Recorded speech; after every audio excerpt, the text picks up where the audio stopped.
వంక మన పార్టీని చూడండి, మరో వంక మన పార్టీని చూడండి. మన పార్టీ చరిత్ర ఓ విప్లవ గాథ. మన ప్రభుత్వ చరిత్ర ఇంటింటి విజయ గాథ. మన భవిష్యత్ సామాజిక వర్గాల ఇంద్రధనస్సు. మనది వయసుతో పాటు మనసు భవిష్యత్తు ఉన్న పార్టీ మనది. మనది గడిచిన 56 నెలల్లో,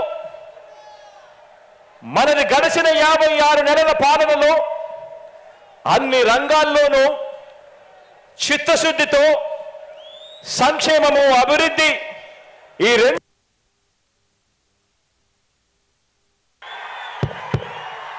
ఈ రెండింటిలోనూ కూడా సరికొత్త రికార్డులు సృష్టించిన పార్టీ మనది. మన పార్టీ మేనిఫెస్టోలో ప్రజల వాగ్దానాలను ఏకంగా 99% నెరవేర్చిన పార్టీ మనది.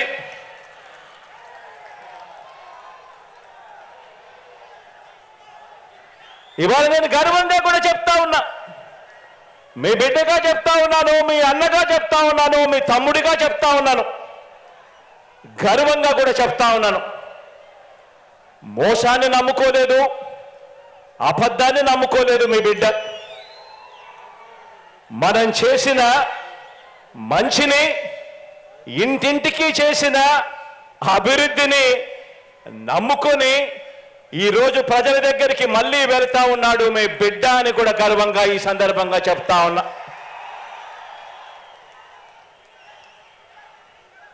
మనది పేదరికము, అసమానతల సంఖ్యలను, పేదరికము అసమానతల సంఖ్యలను బద్దలు కొట్టి ప్రతి పేద కుటుంబానికి మంచి చేస్తూ 21వ శతాబ్దంలోకి ఆ పేదలందరినీ కూడా నడిపిస్తా ఉన్న మనసున్న బాధ్యత గల ప్రభుత్వం మనది అని చెప్పడానికి కూడా ఈ సందర్భంగా గర్వపడతా ఉన్నా.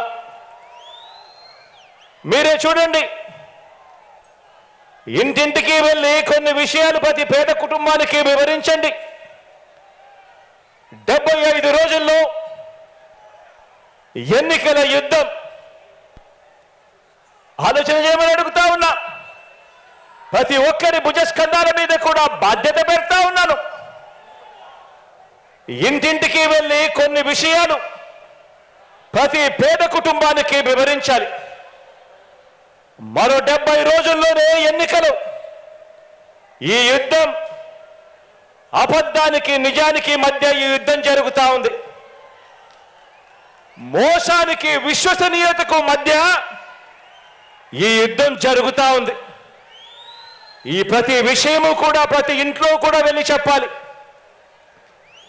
మీరే చూడండి, 650 వాగ్దానాలు చంద్రబాబు నాయుడు గారి 2014 మేనిఫెస్టోలో ఆయన ఇచ్చింది.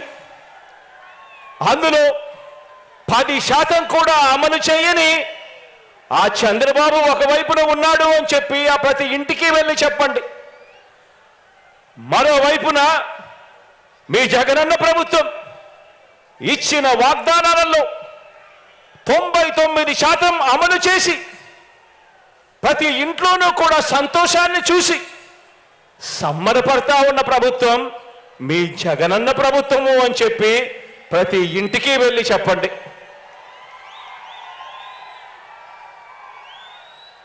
మరో విషయం కూడా మీరంతా కూడా గమనించమని కోరుతా ఉన్నా. మరో విషయం కూడా మీరందరూ కూడా గమనించమని కోరుతా ఉన్నాను.